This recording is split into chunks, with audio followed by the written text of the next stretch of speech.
Over the years, my lawn has encroached over the edge of my sidewalk, and there is nothing anyone can do about it. Until today. What's happening, Panda Nation? Peter Von Panda here. If you have a sidewalk like this, maybe a driveway, anything, you can see, here's the edge of the sidewalk, but I can't even see it on this side because the grass is not only growing over the edge, but I think my sidewalk is actually sinking down a little bit, which actually makes it easier for the grass to grow over. And in fact, in this case here, I think I probably have an inch or two of concrete that is underneath the grass. It's kind of creating sod over the concrete here. So what I want to do is I want to cut it back, and then I want to edge it here, create a nice straight border along the edge. I've never had one of these edgers before, and this one is cordless. You can see it uses that Toro FLEX-FORCE battery there so that I can take it anywhere because, you know, it's not just my sidewalk, it's also my driveway. I don't even know if I have an extension cord long enough to get to some of those far edges. So you can use in the front yard, backyard, all of that. So what I want to do here is unbox this thing, set it up, and then let's try it out. All right, so here is this cordless 60-volt stick edger. And see what it's supposed to look like. And this is what it looks like when you get it in the box. Now, I want to mention here that you can buy this with the charger or just the bare tool. So just kind of keep that in mind. If you're looking at this and you're like, oh, well, that one's cheaper, I'll get that one. And it looks the same. It's probably because it's just the bare tool. So first of all, what you can see here is it's just kind of folded in half. It looks like it's going to be pretty easy to just extend this out and then tighten this collar down. We also have a handle, which I'm going to assume goes right up here. So what you're going to have to do is you're going to have to back out those screws, remove that bottom piece, and then put that on there. Now, in this case, this one came with the charger. It's just kind of one of these wall chargers, and then the charging top with the lights will slide onto the battery, and then it has that FLEX-FORCE battery with it. But if you already have the charger, you know, say you're already in the Toro family, then you can just buy the bare tool, and that will be a little cheaper. So you won't get that, but you'll just get this tool. So you've got a couple options here, and that's why I like these Toros, because I'm already in the family, baby. It's like The Godfather. And now that I have the batteries here, I can just buy more of these FLEX-FORCE tools, which is sweet. In the box, you do have this little bag of loose tools. I think the big one that you're gonna need there is that Allen key. That's gonna be used to tighten everything down. And then you can see on the sleeve, we have a little hole right there and this little push button. So what you're going to do is you're going to push this sleeve over, line up that button, and that will index it before you tighten it down. All right, got that little button there. I have tightened down the bolts. This one was already pretty tight, but tighten them all down with this Allen key. Now, the next thing I have to do is get the back plate of this handlebar here off. So this always takes a little while because there's no real easy or quick way to undo these screws. So just get the Allen key, fire up your favorite podcast, and start removing these a half turn at a time. All right, finally got the handle taken apart here. And actually, it says to mount it kind of halfway between the control end of it and this hinge right here. So I think I will mount that just about there. I mean, I'm going to trust Toro that they know where the right balance point and the ergos should be for a guy like me. So just going to go ahead and take this bottom piece and screw that back on. It'll take me a little while. All right, got the thing all assembled here. I just want to give you a quick tour of it before we start using it. Brushless motor right there. We have this guide wheel right here.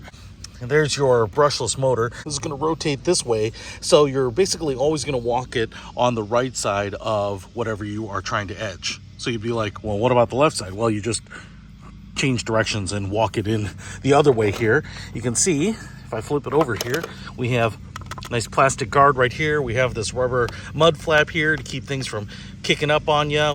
Got this little metal guard down here. We've got the spinning blade right here. There's no real sharp blade edge. It's just a spinning piece of metal that is basically going to cut away the dirt, kind of cut a clean edge against the concrete. Follow this up here. Like I said, got the handle now right where we want to be balanced. And then we have a safety trigger right here. So the trigger to engage it is right here, but it won't move. So you pull this thumb trigger down, and now that will engage. And then obviously on the back here, that's where you will slide in the battery, the eject button right there. I do have that FLEX-FORCE battery now all charged up. Now, because I actually don't know how much this is overlapping on the sidewalk, I'm actually going to use my Toro cordless string trimmer and cut away the grass a little bit to get to the edge, and then we will edge with this.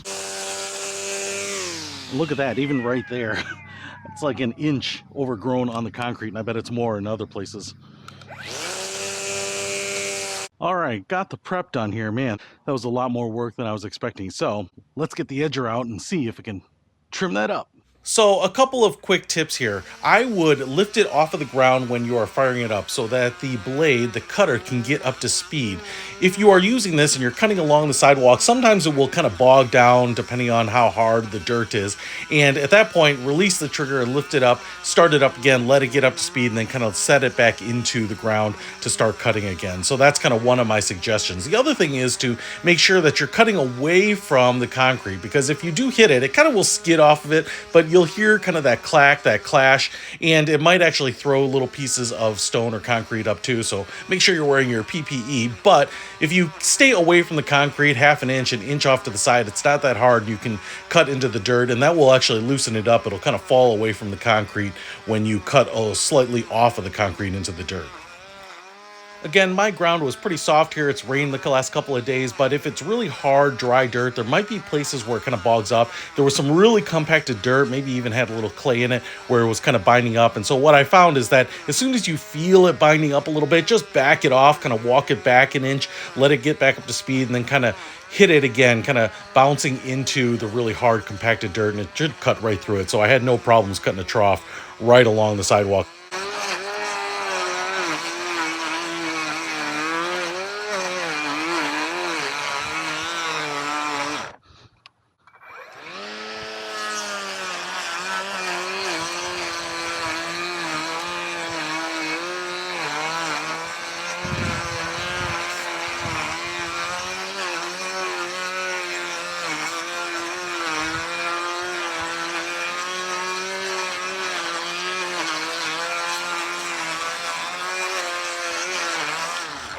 So what I'm going to do now is just kind of clean that away, and we'll see what it looks like once all this dirt and thatch is moved out of the way. All right, let's get it cleaned up and take a look.